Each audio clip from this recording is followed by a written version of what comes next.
ನೋಡಿ ವೀಕ್ಷಕರೇ, ಸರ್ಕಾರದಿಂದ ಈ ಬಾರಿ ಯುಗಾದಿ ಹಬ್ಬದ ಪ್ರಯುಕ್ತವಾಗಿ ಪ್ರತಿಯೊಂದು ಗೃಹಲಕ್ಷ್ಮಿ ಯೋಜನೆಯ ಫಲಾನುಭವಿಗಳಿಗೆ ಬಾಕಿ ಇರುವ ಒಟ್ಟು 8,000 ಹಣನ ನಿಮ್ಮ ಬ್ಯಾಂಕ್ ಖಾತೆಗೆ ಜಮಾ ಮಾಡ್ತೀವಿ ಅಂತ ಸರ್ಕಾರ ಭರ್ಜರಿ ಗುಡ್ಡಿಸ್ನ ಕೊಟ್ಟಿದ್ದು, ನಿಮ್ಮ ಬ್ಯಾಂಕ್ ಖಾತೆಗೆ 8,000 ಹಣ ಜಮಾ ಆಗೋದು ನಿಜ. ಅದೇ ಕಾರಣಕ್ಕೆ ನಾನು ನಿಮಗೆ ಫಲಾನುಭವಿಗಳ ಬ್ಯಾಂಕ್ ಖಾತೆಗೆ ಹಣ ಬಂದಿರೋದಕ್ಕೆ ಒಂದು ಪ್ರೂಫ್ ಕೂಡ ಕೊಡ್ತಾ ಇದ್ದೀನಿ. ಇದೇ ರೀತಿ ನಿಮ್ಮ ಬ್ಯಾಂಕ್ ಖಾತೆಗೂ ಕೂಡ ಗೃಹಲಕ್ಷ್ಮಿ ಯೋಜನೆಯ 8,000 ಹಣ ಬರ್ತಾ ಇದ್ದು, ಮಾರ್ಚ್ 15 ಭಾನುವಾರದಿಂದ ಕರ್ನಾಟಕದ 23 ಜಿಲ್ಲೆಗಳ ಪ್ರತಿ ಫಲಾನುಭವಿಗಳಿಗೆ ಯುಗಾದಿ ಹಬ್ಬಕ್ಕೆ ಈ ಒಂದು ಹಣ ಜಮಾ ಆಗ್ತಾ ಇದೆ. ನೀವು ಈ ಒಂದು ಹಣನ ಪಡಿಬೇಕು ಅಂದರೆ ನೀವು ಗೃಹಲಕ್ಷ್ಮಿ ಯೋಜನೆಗೆ ಮರು ಅರ್ಜಿನ ಹಾಕಬೇಕು ಮತ್ತು ಪ್ರತಿಯೊಂದು ರೇಷನ್ ಕಾರ್ಡ್ದಾರರಿಗೆ ಸರ್ಕಾರ 3 ಭರ್ಜರಿ ಗುಡ್ಡಿಸ್ನ ಕೊಟ್ಟಿದ್ದು, ಸರ್ಕಾರದಿಂದ ಈ ಬಾರಿ ಯುಗಾದಿ ಹಬ್ಬಕ್ಕೆ ಬಂದಿರುವಂತಹ ಆ ಒಂದು ಮಾಹಿತಿ ಏನು ಅಂತ ನಾನು ನಿಮಗೆ ತಿಳಿಸ್ಕೊಡ್ತಾ ಇದ್ದೀನಿ. ಅದಕ್ಕಿಂತ ಮೊದಲು ನೋಡಿ ವೀಕ್ಷಕರೇ, ನೀವೇನಾದ್ರೂ ಇನ್ನ ಕೂಡ ನನ್ನ ಚಾನಲ್ನ ಸಬ್ಸ್ಕ್ರೈಬ್ ಆಗದೆ ಆಗಿ ವಿಡಿಯೋ ನೋಡ್ತಾ ಇದ್ರಿ, ದಯವಿಟ್ಟು ಪ್ರತಿಯೊಬ್ಬರು ಚಾನಲ್ನ ಸಬ್ಸ್ಕ್ರೈಬ್ ಮಾಡ್ಕೊಳ್ಳಿ, ಹಾಗೆ ವಿಡಿಯೋಗೆ ಒಂದು ಲೈಕ್ನ ಕೊಡಿ. ಹೌದು ವೀಕ್ಷಕರೇ, ಸರ್ಕಾರ ಕೊನೆಗೂ ಈ ಬಾರಿ ಯುಗಾದಿ ಹಬ್ಬದ ಪ್ರಯುಕ್ತವಾಗಿ ಗೃಹಲಕ್ಷ್ಮಿ ಯೋಜನೆಯ ಪ್ರತಿಯೊಂದು ಫಲಾನುಭವಿಗಳಿಗೆ ಭರ್ಜರಿ ಗುಡ್ಡಿಸ್ನ ಕೊಟ್ಟಿದ್ದು, ನಿಮ್ಮ ಬ್ಯಾಂಕ್ ಖಾತೆಗೆ ಗೃಹಲಕ್ಷ್ಮಿ ಯೋಜನೆಯ ಬಾಕಿ ಇರುವ 4 ತಿಂಗಳ 8,000 ಗೃಹಲಕ್ಷ್ಮಿ ಹಣನ ಜಮಾ ಮಾಡುವುದಾಗಿ ಪ್ರತಿಯೊಂದು ಫಲಾನುಭವಿಗಳಿಗೆ ಸರ್ಕಾರ ಯುಗಾದಿ ಹಬ್ಬಕ್ಕೆ ಭರ್ಜರಿ ಗುಡ್ಡಿಸ್ನ ಕೊಟ್ಟಿದ್ದು, ನಿಮ್ಮ ಬ್ಯಾಂಕ್ ಖಾತೆಗೆ 8,000 ಹಣ ಬರ್ತಾ ಇರೋದು ನಿಜ. ಯಾಕಂದ್ರೆ ಈಗಾಗಲೇ ಸುಮಾರು ಸಾಕಷ್ಟು ಫಲಾನುಭವಿಗಳ ಒಂದು ಬ್ಯಾಂಕ್ ಖಾತೆಗೆ ಈ ಗೃಹಲಕ್ಷ್ಮಿ ಯೋಜನೆಯ ಹಣ ಜಮಾ ಆಗ್ತಾ ಇದ್ದು, ನಿಮ್ಮ ಬ್ಯಾಂಕ್ ಖಾತೆಗೂ ಕೂಡ ಹಣ ಬರ್ತಾ ಇದೆ. ಯಾಕಂದ್ರೆ 23 ಜಿಲ್ಲೆಗಳಿಗೆ ಹಣ ಜಮಾ ಆಗಲಿದ್ದು, ಯಾವ ಜಿಲ್ಲೆಗಳಿಗೆ ಬರ್ತಾ ಇದೆ ಅಂದ್ರೆ ಯಾದಗಿರಿ, ಉತ್ತರ ಕನ್ನಡ, ಉಡುಪಿ, ತುಮಕೂರು, ಶಿವಮೊಗ್ಗ, ರಾಮನಗರ, ರಾಯಚೂರು, ಮೈಸೂರು, ಮಂಡ್ಯ, ಕೊಪ್ಪಳ, ಕೋಲಾರ, ಕೊಡಗು, ಹಾವೇರಿ, ಹಾಸನ, ಕಲಬುರಗಿ ಈ ಜಿಲ್ಲೆಗಳ ಪ್ರತಿಯೊಂದು ಫಲಾನುಭವಿಗಳಿಗೆ ಈಗಾಗಲೇ ಗೃಹಲಕ್ಷ್ಮಿ ಯೋಜನೆಯ 4,000 ಹಣ ಜಮಾ ಆಗಿದ್ದು, ಉಳಿದಿರುವ 2 ತಿಂಗಳ 4,000 ಹಣ ಕೂಡ ಜಮಾ ಆಗ್ತಾ ಇದೆ. ಬಾಗಲಕೋಟೆ, ಬೆಂಗಳೂರು ನಗರ, ಬೆಂಗಳೂರು ಗ್ರಾಮಾಂತರ, ಬೆಳಗಾವಿ, ಬಳ್ಳಾರಿ, ಬೀದರ್, ಚಾಮರಾಜನಗರ, ಚಿಕ್ಕಬಳ್ಳಾಪುರ, ಚಿಕ್ಕಮಗಳೂರು, ಚಿತ್ರದುರ್ಗ, ದಕ್ಷಿಣ ಕನ್ನಡ, ದಾವಣಗೆರೆ, ಧಾರವಾಡ ಮತ್ತು ಗದಗ ಈ ಜಿಲ್ಲೆಗಳಿಗೂ ಕೂಡ ಈಗಾಗಲೇ ಸರ್ಕಾರ ಗೃಹಲಕ್ಷ್ಮಿ ಯೋಜನೆಯ 2 ತಿಂಗಳ 4,000 ಹಣನ ಜಮಾ ಮಾಡಿದ್ದು, ಉಳಿದಿರುವ 2 ತಿಂಗಳ 4,000 ಹಣ ನಿಮ್ಮ ಬ್ಯಾಂಕ್ ಖಾತೆಗೆ ಬರ್ತಾ ಇದೆ. ಯುಗಾದಿ ಹಬ್ಬ ಅಷ್ಟರಲ್ಲಿ ನಿಮ್ಮ ಬ್ಯಾಂಕ್ ಖಾತೆಗೆ 100ಕ್ಕೆ 100 ಈ 8,000 ಹಣ ಬರೋದು ನಿಜ. ಆದರೆ ಸುಮಾರು 2,50,000ಕ್ಕಿಂತ ಅಧಿಕ ಮಹಿಳೆಯರ ಬ್ಯಾಂಕ್ ಖಾತೆಗೆ ಸರ್ಕಾರ ಈ ಬಾರಿ ಗೃಹಲಕ್ಷ್ಮಿ ಹಣನ ಕ್ಯಾನ್ಸಲ್ ಮಾಡಿದೆ.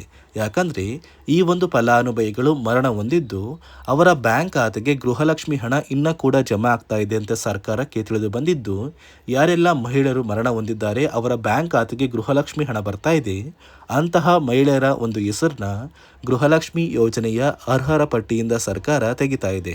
ಇನ್ನು ಮುಂದೆ 2,50,000 ಫಲಾನುಭವಿಗಳಿಗೆ ಗೃಹಲಕ್ಷ್ಮಿ ಹಣ ಬರೋದಿಲ್ಲ. ಈ ಒಂದು ಫಲಾನುಭವಿಗಳ ಒಂದು ಹಣನ ನೀವು ಯಾವುದೇ ಕಾರಣಕ್ಕೂ ತೆಗೆದುಕೊಳ್ಳುವಂತಿಲ್ಲ. ಯಾಕಂದ್ರೆ ಆ ಒಂದು ಫಲಾನುಭವಿಗಳ ATM ಕಾರ್ಡ್ ಮೂಲಕ ನೀವು ಹಣನ ತಗೊಂಡ್ರೆ, ಆ ಒಂದು ಹಣ ತೆಗೆದುಕೊಂಡಿರೋದು ಸರ್ಕಾರಕ್ಕೆ ತಿಳಿದು ಬಂದ್ರೆ ನಿಮ್ಮ ಮೇಲೆ ಸರ್ಕಾರ ಒಂದು ಕಠಿಣವಾದ ಕ್ರಮನ ಕೈಗೊಳ್ಳುತ್ತೆ. ನಿಮ್ಮ ಒಂದು ರೇಷನ್ ಕಾರ್ಡ್ನ ಕೂಡ ಕ್ಯಾನ್ಸಲ್ ಮಾಡುತ್ತೆ. ಇದೇ ಕಾರಣಕ್ಕೆ ನೀವು ಯಾವುದೇ ಕಾರಣಕ್ಕೂ ಅಕ್ರಮವಾಗಿ ಗೃಹಲಕ್ಷ್ಮಿ ಹಣನ ಪಡಿಬಾರದು.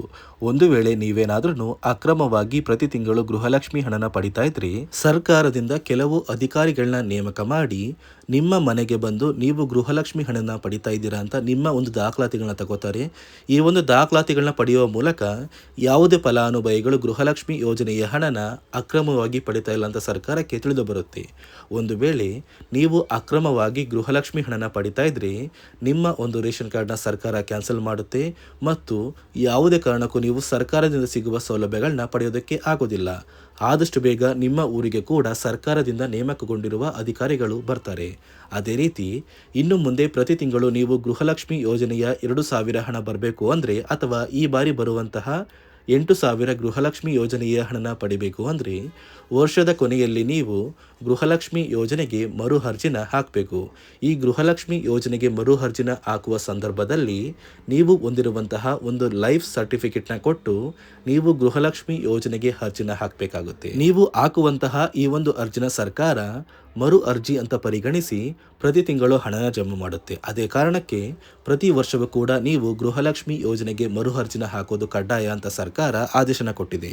ಅದೇ ರೀತಿ ರೇಷನ್ ಕಾರ್ಡ್ ಹೊಂದಿರುವ ಪ್ರತಿಯೊಂದು ಕಾರ್ಡ್ದಾರರಿಗೂ ಕೂಡ ಸರ್ಕಾರ 3 ಭರ್ಜರಿ ಗುಡ್ಡಿಸ್ನ ಕೊಟ್ಟಿದ್ದು, ಈ ಬಾರಿ ಯುಗಾದಿ ಹಬ್ಬಕ್ಕೆ ಗೃಹಲಕ್ಷ್ಮಿ ಯೋಜನೆಯ ಹಣದ ಜೊತೆಗೆ ನಿಮ್ಮ ಒಂದು ರೇಷನ್ ಕಾರ್ಡ್ಗೂ ಕೂಡ ಸರ್ಕಾರ ಗುಡ್ ನ್ಯೂಸ್ನ ಕೊಟ್ಟಿದೆ. ಇಲ್ಲಿ ರೇಷನ್ ಕಾರ್ಡ್ ಹೊಂದಿರುವ ಪ್ರತಿ ಕಾರ್ಡಿಗೂ ಕೂಡ ಇನ್ನು ಮುಂದೆ ಪ್ರತಿ ತಿಂಗಳು ಸರ್ಕಾರ ಉಚಿತ ಅಕ್ಕಿನ ಕೊಡ್ತಾ ಇಲ್ಲ. ಅಂದರೆ ರಾಜ್ಯ ಸರ್ಕಾರದಿಂದ ಉಚಿತ ಅಕ್ಕಿ ಕ್ಯಾನ್ಸಲ್ ಆಗಿದೆ. ನಿಮ್ಮ ಒಂದು ರೇಷನ್ ಕಾರ್ಡ್ಗೆ ಹಾಗಾದರೆ ಮತ್ತೇನು ಗುಡ್ಡಿಸ್ ಕೊಟ್ಟಿರ್ಬೋದು ಅಂತ ಕೇಳ್ಬೋದು. ಯಾಕಂದರೆ ರಾಜ್ಯ ಸರ್ಕಾರ ಕ್ಯಾನ್ಸಲ್ ಮಾಡಿರುವಂತಹ ಈ ಒಂದು ಉಚಿತ ಅಕ್ಕಿನ ಕೇಂದ್ರ ಸರ್ಕಾರ ಇದೀಗ ಕೊಡುತ್ತೆ. ಯಾಕಂದರೆ ಸರ್ಕಾರದಿಂದ ನಿಮ್ಮ ಒಂದು ರೇಷನ್ ಕಾರ್ಡ್ಗೆ ಕೇಂದ್ರ ಸರ್ಕಾರ ಉಚಿತ ಅಕ್ಕಿನ ಕೊಟ್ಟರೆ ರಾಜ್ಯ ಸರ್ಕಾರ ಕೆಲವು ಆಹಾರ ಪದಾರ್ಥಗಳು ಇರುವಂತಹ ಇಂದಿರಾ ಕಿಟ್ನ ಕೊಡುವುದಾಗಿ ನಿರ್ಧಾರ ಮಾಡಿದ್ದು, ಇನ್ನು ಮುಂದೆ ನಿಮ್ಮ ಒಂದು ಕಾರ್ಡಿಗೆ ಕೇಂದ್ರ ಸರ್ಕಾರ ಅಕ್ಕಿನ ಕೊಟ್ಟರೆ ರಾಜ್ಯ ಸರ್ಕಾರ ಆಹಾರ ಪದಾರ್ಥಗಳನ್ನ ಕೊಡುವುದಾಗಿ ನಿರ್ಧಾರ ಮಾಡಿದ್ದು, ಈ ಬಾರಿ ಯುಗಾದಿ ಹಬ್ಬದಿಂದನೇ ನಿಮ್ಮ ಒಂದು ಕಾರ್ಡಿಗೆ ಈ ಸೌಲಭ್ಯಗಳು ಸಿಗ್ತಾ ಇದೆ. ಅದೇ ರೀತಿ ನಿಮ್ಮ ಒಂದು ಕಾರ್ಡಿಗೆ ಸರ್ಕಾರ ಏನು ಒಂದು ಇಂದಿರಾ ಕಿಟ್ನ ಕೊಡ್ತಾ ಇದೆ ಅಂದರೆ 5ರಿಂದ 6 ರೀತಿಯ ಆಹಾರ ಪದಾರ್ಥಗಳು ಇರುವಂತಹ ಇಂದಿರಾ ಕಿಟ್, ಅಡುಗೆ ಎಣ್ಣೆ, ತೊಗರಿಬೇಳೆ, ಸಕ್ಕರೆ, ಉಪ್ಪು, ರಾಗಿ, ಗೋಧಿ ಹಾಗೂ ಇತರೆ ರೀತಿಯ ಆಹಾರ ಪದಾರ್ಥಗಳು ಇರುವಂತಹ ಒಂದು ಕಿಟ್ನ ಕೊಡ್ತಾ ಇದ್ದು, ಈ ಒಂದು ಕಿಟ್ಟಲ್ಲಿ ಸರ್ಕಾರ ಒಂದು QR ಕೋಡ್ನ ಕೊಡ್ತಾರೆ. ಆ ಒಂದು QR ಕೋಡ್ನ ಸ್ಕ್ಯಾನ್ ಮಾಡಿ ನೀವು ಆ ಒಂದು ಕಿಟ್ನ ಪಡಿಬೇಕು. ಯಾವುದೇ ಕಾರಣಕ್ಕೂ ನೀವು ಹಣದ ಅವಶ್ಯಕತೆಗಾಗಿ ಆ ಒಂದು ಕಿಟ್ನ ಬೇರೆ ಫಲಾನುಭವಿಗಳಿಗೆ ಮಾರುವಂತಿಲ್ಲ. ಒಂದು ವೇಳೆ ನೀವು ಆ ಒಂದು ಕಿಟ್ನ ಬೇರೆ ಫಲಾನುಭವಿಗಳಿಗೆ ಮಾರ್ತಾ ಇರೋದು ಸರ್ಕಾರಕ್ಕೆ ತಿಳಿದು ಬಂದರೆ ನಿಮ್ಮ ಒಂದು ರೇಷನ್ ಕಾರ್ಡ್ನ ಕ್ಯಾನ್ಸಲ್ ಮಾಡುತ್ತೆ ಮತ್ತು ಸರ್ಕಾರದಿಂದ ನಿಮಗೆ ಒಂದು ಕಠಿಣ ಶಿಕ್ಷೆ ಕೊಡುವಂತಹ ಸಾಧ್ಯತೆ ಕೂಡ ತುಂಬಾ ಇದೆ. ಅದೇ ಒಂದು ಕಾರಣಕ್ಕೆ ನಿಮಗೆ ಸಿಕ್ಕಿರುವಂತಹ ಒಂದು ಇಂದಿರಾ ಕಿಟ್ನ ನೀವು ಬಳಸ್ಕೋಬೇಕು. ಅದೇ ರೀತಿ ಕಳೆದ 5 ತಿಂಗಳಿಂದ ನೀವು ನಿಮ್ಮ ಒಂದು ಕಾರ್ಡಿಗೆ ರೇಷನ್ನ ತಗೊಂಡಿಲ್ಲ ಅಂದರೆ ಸರ್ಕಾರ ನಿಮ್ಮ ರೇಷನ್ ಕಾರ್ಡ್ನ ಕ್ಯಾನ್ಸಲ್ ಮಾಡ್ತಾರೆ ಅಂತ ಒಂದು ಮಾಹಿತಿ ಕೊಟ್ಟಿತ್ತು. ಇದೀಗ ಸರ್ಕಾರ ಪ್ರತಿ ಕಾರ್ಡ್ದಾರರಿಗೂ ಒಂದು ಕೊನೆಯ ಅವಕಾಶನ ಕೊಟ್ಟಿದ್ದು, ಏಪ್ರಿಲ್ ತಿಂಗಳೊಳಗೆ ನೀವು ನಿಮ್ಮ ಒಂದು ರೇಷನ್ ಕಾರ್ಡ್ಗೆ ಸಿಗುವಂತಹ ಉಚಿತ ಅಕ್ಕಿನ ತಗೋಬೇಕು. ಒಂದು ವೇಳೆ ನೀವು ಉಚಿತ ಅಕ್ಕಿನ ಪಡ್ಕೊಳ್ದೇನೆ ಸರ್ಕಾರದಿಂದ ಸಿಗುವ ಸೌಲಭ್ಯಗಳನ್ನ ಪಡ್ಕೋತಾ ಇಲ್ಲ ಅಂದರೆ ನಿಮ್ಮ ಒಂದು ರೇಷನ್ ಕಾರ್ಡ್ನ ಸರ್ಕಾರ ಕ್ಯಾನ್ಸಲ್ ಮಾಡುತ್ತೆ ಮತ್ತು ಯಾವುದೇ ಕಾರಣಕ್ಕೂ ಇನ್ನು ಮುಂದೆ ನೀವು ರೇಷನ್ ಕಾರ್ಡ್ಗೆ ಅಪ್ಲಿಕೇಶನ್ ಕೂಡ ಹಾಕೋದಿಕ್ಕಾಗಲ್ಲ. ಅದೇ ರೀತಿ ಪ್ರತಿಯೊಂದು ರೇಷನ್ ಕಾರ್ಡ್ಗೂ ಕೂಡ ಸರ್ಕಾರ ಪ್ರತಿ ತಿಂಗಳು ಬಯೋಮೆಟ್ರಿಕ್ ಮಷಿನ್ ಮೂಲಕ ನೀವು ನಿಮ್ಮ ಒಂದು ಹೆಬ್ಬೆರಳನ್ನ ಇಟ್ಟು ನಿಮ್ಮ ಒಂದು ಕಾರ್ಡ್ಗೆ ಸಿಗುವಂತಹ ಅಕ್ಕಿನ ಪಡ್ಕೋತಾ ಇದ್ರಿ. ಇದೀಗ ನೀವು ಅಕ್ಕಿನ ಪಡಿಬೇಕು ಅಂದರೆ ಆ ಒಂದು ಮಷಿನ್ ಮೇಲೆ ನೀವು ನಿಮ್ಮ ಬೆರಳನ್ನ ಇಡುವಂತಹ ಅವಶ್ಯಕತೆ ಇಲ್ಲ. ಯಾಕಂದರೆ ಸಾಕಷ್ಟು ವಯಸ್ಸಾದ ಫಲಾನುಭವಿಗಳು ಅವರ ಬೆರಳನ್ನ ಆ ಒಂದು ಮಷಿನ್ ಮೇಲೆ ಇಟ್ಟಾಗ ಆ ಒಂದು ಮಷಿನಲ್ಲಿ ನಿಮ್ಮ ಒಂದು ಬೆರಳನ್ನ ತಗೋತಾ ಇಲ್ಲ. ಅದೇ ಒಂದು ಕಾರಣಕ್ಕೆ ಇದೀಗ ಸರ್ಕಾರ ಒಂದು ನಿರ್ಧಾರ ಮಾಡಿದ್ದು, ನಿಮ್ಮ ಒಂದು ಬೆರಳನ್ನ ಆ ಒಂದು ಮಷಿನ್ ತಗೊಂಡಿಲ್ಲ ಅಂದರೂ ಕೂಡ ಆ ಒಂದು ಅನ್ನಭಾಗ್ಯ ಯೋಜನೆಯ ಅಕ್ಕಿ ಕೊಡುವಂತಹ ಅಧಿಕಾರಿಗಳು ನಿಮ್ಮ ಒಂದು ದಾಖಲಾತಿಗಳನ್ನ ಒಂದು ಪುಸ್ತಕದಲ್ಲಿ ಬರ್ಕೊಂಡು ನಿಮ್ಮ ಒಂದು ಕಾರ್ಡಿಗೆ ರೇಷನ್ನ ಕೊಡಬೇಕು ಅಂತ ಸರ್ಕಾರ ಆದೇಶನ ಕೊಟ್ಟಿದೆ.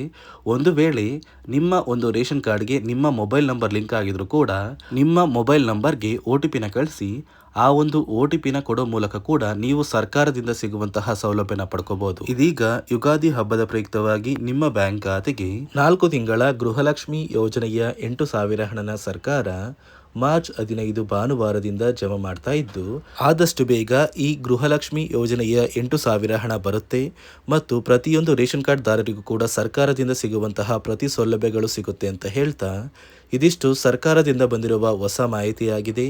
ನಾನು ಕೊಟ್ಟಿರುವಂತಹ ಮಾಹಿತಿ ನಿಮಗೆ ಇಷ್ಟ ಆಗಿದ್ದಲ್ಲಿ ದಯವಿಟ್ಟು ಪ್ರತಿಯೊಬ್ಬರು ನನ್ನ ಚಾನಲ್ನ ಸಬ್ಸ್ಕ್ರೈಬ್ ಮಾಡ್ಕೊಳ್ಳಿ.